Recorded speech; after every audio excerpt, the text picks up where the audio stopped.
If you're a Christian mom like me, I can't help but think that you've probably dealt with some fear for your kids, like I have, worrying about what is the world going to be like that they're going to grow up in, as we see that the world is increasingly becoming an anti-Christian world, and that there are so many beliefs and values that specifically go against God's word that are being pressured on our kids even at a young age. Well, like for example, look at the new movie that came out, the Lightyear movie, where there's a gay kiss on screen. I don't think we as kids ever thought that would happen, right? And yet this is the world that we live in today. And I think us as Christian moms, one thing that we really need to talk about with our kids is we need to talk to them about homosexuality and sexual identity and what God's plan is for marriage and how he designed that to be.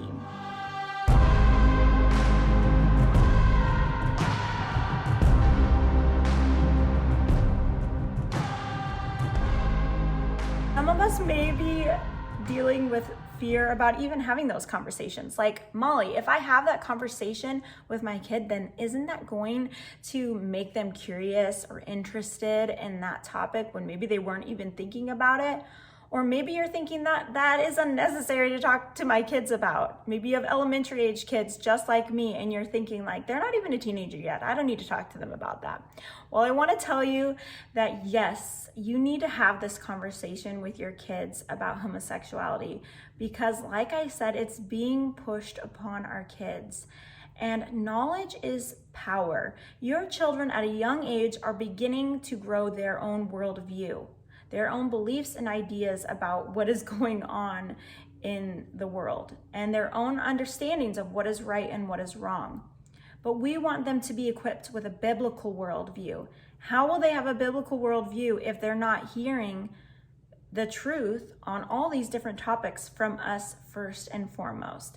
We want to be on the offensive, not on the defensive, where they hear about something at school or they see something in a show and they've already started coming up with ideas, but they don't know what God says about it because we were maybe lazy or worried to talk to them about this, or we thought it was unnecessary, and so we didn't talk to them about it.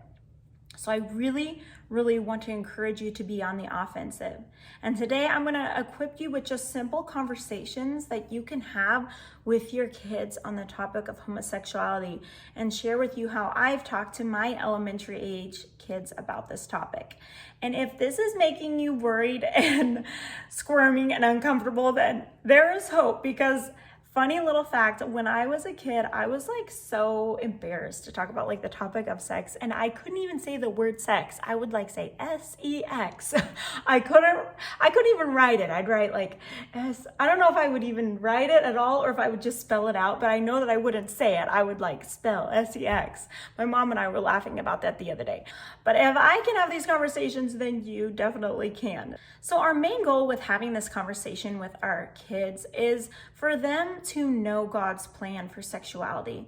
We want to be the first to explain to them what homosexuality is, and that all the sexualities of the LGBTQIA group, all of those things are not God's design, and that our sexuality that we're born with is good, that God created us for a specific purpose as either a man or a woman, and that is good. And our goal is that if we start having these conversations with our kids when they are young and even elementary school age, as I have had, before they get into the preteen, before they get in the teen stage where it's going to be pressed on them even more, not only from shows or what they see out in the world, but from their fellow peers. If we're having this conversation in advance, that they will know that we're a safe person to talk about these kind of topics, that we're a safe person for them to bring their possible struggles on this topic. But what would be a great disservice to our children is if they think that it's safe and it's comfortable for me to talk talk about this topic with my friends, but I can't talk about it with my mom and dad, because what are they gonna think of me if they know I'm struggling with this? Like, I would never wish that upon my children, and I would never wish that upon you and your children. We wanna create this open door that it's just a natural conversation, that it's okay to talk about this, that it's not a taboo topic, and that they will know that mom and dad will be there for me no matter what I'm struggling with, and that we can encourage them, that we can walk with them, and that we can point them to the comforting truth of God's word, and that we can help implant that truth in their hearts and their minds, so that when they may struggle with temptation or the lies of the devil, that they will be able to know the truth of God's word and be equipped with that. I want to tell you about the first time that, at least one of the first times, I had this conversation with my kids about what homosexuality was and how it came up. So I think we were at Ulta, shopping at Ulta. I love makeup. And we were checking out, and the person at the check stand was a man that had makeup on, I think. But as we left that store, I told my kids, this is what I said, was, that is a man dressed as a woman, and he's struggling with the way that God created him.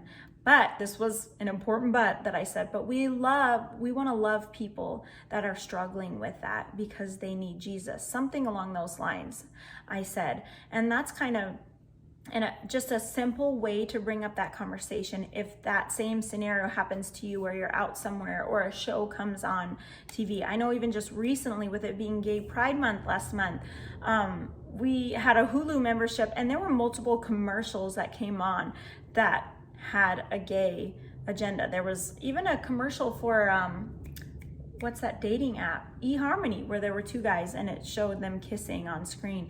And so these conversations are just going to naturally come up with living in this world. But even more so than just that one conversation that I had with my kids, I've talked to them about what marriage is supposed to be, and that marriage is between a man and a woman, and that's God's design, that is God's best. And that homosexuality, this is how I've explained it in simplified terms, because all of this is very simplified for elementary ages, that when a man is romantically interested in a man, another man, or a woman is romantically interested in another woman. I think that's a very simple way to say it. If you've been able to share it maybe a little bit more succinctly, I would love to know in the comments of how you've shared it maybe with your children. But like I said, it only has to be very, very simple in how we talk about this. And the importance is that as we talk about these things, we want them to know that these are real human beings with real human struggles that many people struggle with, and that maybe they will struggle with at some point. And so we want to press the point that we love people, even if what they're doing or their lifestyle choices are not something that we believe. One thing I talked about with my kids recently was talking about just from creation, about how Eve was tempted by Satan, tempted to believe that what God said, what God had for them wasn't good. Satan, remember when he said to Eve, like, did God say that you couldn't eat of the tree of the knowledge of good and evil? And Satan said that God knows that if you do this, you're going to be like God. And isn't that true, that that's kind of the starting point of like all sins, is that it's Satan deceiving us and us believing that if we do such and such sin, that we will be happier, that we will be more fulfilled in life. And so at the heart of a lot of sin is not trusting God, is not trusting in God's goodness. And I hope that I can have, more and more conversations about that with my children, because that's really where it starts. That then if we have struggles in life, we can say, okay, this is something I'm struggling with, but like I believe that God has what's best for me. So even if I'm struggling with this, even emotionally, if I feel pulled to this, like I know in my head what God says in this, so I'm not going to act on my emotions. I'm going to act on my truth, and I'm going on the truth, not my truth, not my truth, but on God's truth. And I'm going to believe the truth over what I'm feeling right now. That is such an important key for us to teach our kids. And That's something I want to really talk about with my kids as they get older. So things I'm not bringing up in these conversations that will be necessary to talk about later as they get older are, I've not talked to them and explained to them like what gender dysphoria is. I've not even talked to them yet about the fact that if you're same-sex attracted, it doesn't mean that you're gay, that you may be attracted to someone of the same sex, but you don't have to act on that. I haven't gotten into that yet.